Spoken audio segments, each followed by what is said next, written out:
Olá pessoal, nós estamos aqui com a Maria Solange, professora, psicóloga, com vasta atuação na área de psicologia social, com destaque também às questões étnico-raciais. E pensando um pouco sobre uma temática que a professora nos trouxe, sobre o reflorestamento do imaginário, a gente começou a pensar sobre o reflorestamento do imaginário latino-americano, voltado às identidades latino-americanas. Então, a partir disso, a gente pensou um pouco sobre como a psicologia pode contribuir nessa questão latino-americana em relação à estética e à saúde mental e à imagem que as pessoas latinas desenvolvem. E aí, com isso em mente, a primeira pergunta quer saber da senhora o que significa para a senhora reflorestar esse imaginário.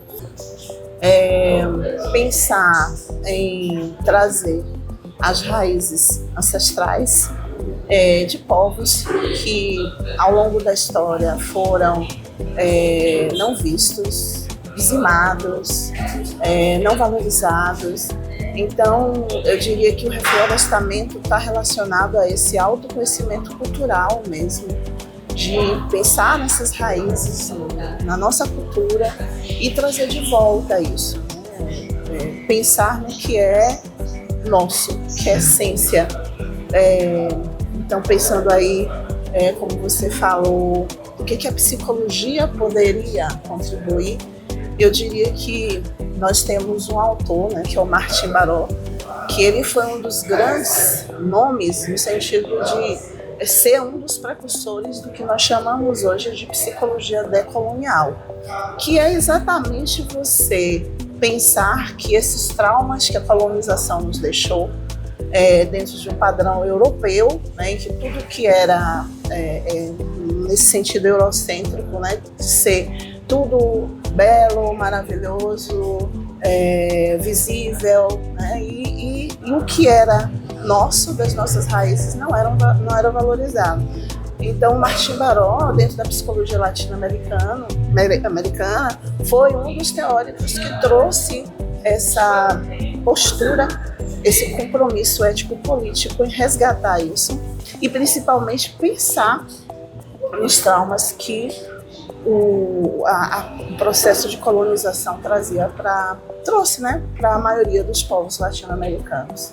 Então, eu acredito que a psicologia decolonial é uma das formas da gente quebrar ou de fazer uma ruptura com esse processo, né, e que temos um nome, eu gosto muito também da Grada Quilomba, né, que a Grada Quilomba além dela ser psicóloga, ela é também uma artista, e aí eu acredito muito que as novas linguagens que a gente possa estar trazendo, seja através da arte, mas também das narrativas que nós ouvimos historicamente falando e que tem, às vezes, uma postura bem de colonização, bem do racismo estrutural que nos atravessa, né? E dessa questão mesmo do racismo, porque não basta, né, você não ser racista, mas você realmente precisa ter uma postura, um compromisso ético-político enquanto profissional nessa postura antirracista. Mais ou menos isso aí, né? Não sei se eu consegui, mas assim, dentro do que você trouxe, eu acho que é bem isso. Então, reflorestar significa talvez dar esse novo sentido, essa ressignificação de uma cultura, de um povo, de valorizar, dessa autovalorização. Eu acho que passa por aí. E principalmente de sarar as feridas que ficaram, né? Porque não é uma coisa do nada. Então houve realmente um trauma, né, com o processo de colonização, e reparar tudo isso. Aí precisamos de políticas públicas sempre, né, para que a gente consiga realmente diminuir essas possíveis desigualdades que nós temos. E mais do que a lei, né, são as práticas, essas práticas. E o psicólogo ele precisa estar atento a isso. Ele precisa estar muito conectado com esse processo das pessoas, né, dos grupos que são mais vulneráveis, dos grupos que são dizimados, né? Então, o psicólogo precisa estar bem atento. Estou bastante preocupada agora com o que está acontecendo com a guerra, né? E assim, quando a gente pensa que eu vi na internet rapidamente do Irã fazer, por exemplo, uma corrente humana em torno das usinas, né? E eu fico pensando, meu Deus, é complicado isso, né? Então, pensar sobre tudo isso causa uma inquietação, né? Uma inquietação que tem a ver também com o tema, né? Quando a gente pensa, o processo de colonização, ele continua num processo mais contemporâneo, que é muito mais complexo do que antes. E aí a gente precisa estudar muito sobre isso, precisamos pensar muito sobre isso.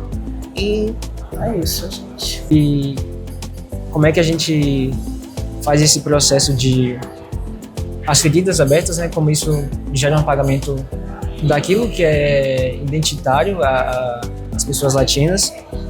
E aí também falar um pouquinho sobre como a gente pode fazer isso na prática, como restaurar esse orgulho as pessoas na prática. Por último, já que a senhora já falou sobre como essas feridas estão abertas e como a psicologia precisa estar aliada a isso, há um vínculo político no fazer psicológico, eu queria que a senhora deixasse uma mensagem para os psicólogos que estão formados e que estão em formação e que querem uma psicologia mais vinculada às identidades, à cultura e os aspectos políticos, principalmente nesse ambiente latino. Eu gosto muito do que a própria Grada Quilomba fala, né, sobre essas feridas abertas que o colonialismo trouxe. Ela fala que o colonialismo é uma política do medo, né? E aí eu penso que o medo ele está muito relacionado a qualquer preconceito que a gente tenha. Então, o psicólogo, eu acredito que ele precisa, enquanto ser humano e enquanto profissional em formação, está sempre desconstruindo esses atravessamentos que nos são impostos socialmente e que a gente precisa pensar sobre, refletir e fazer essa mudança também interna, porque no nosso discurso, nas nossas narrativas, isso aparece se você não cuidar, se você não pensar e se você apenas reproduzir talvez o que você tenha aprendido aí dentro de um processo ainda colonial, né? Então, sempre pensar sobre isso e buscar fazer algo que transforme, que realmente tenha um processo de transformação, e é um fazer que não tem, talvez, escrito em livros, né? Mas é um fazer que vários autores já têm pensado e é uma prática que o tempo todo está se renovando, porque eu diria que o racismo estrutural ele se dá numa questão cotidiana, no dia a dia. E aí é pensar e ver o que pode ser feito sobre isso. Às vezes detalhes, né, que parecem ser, não é nada não, mas ali tem alguma coisa que precisa ser vista. É isso. Né? A psicologia do cotidiano aí, eu acho que cai bem. Certo. Muito obrigado pelas palavras e é isso. Tá bom, obrigada a vocês.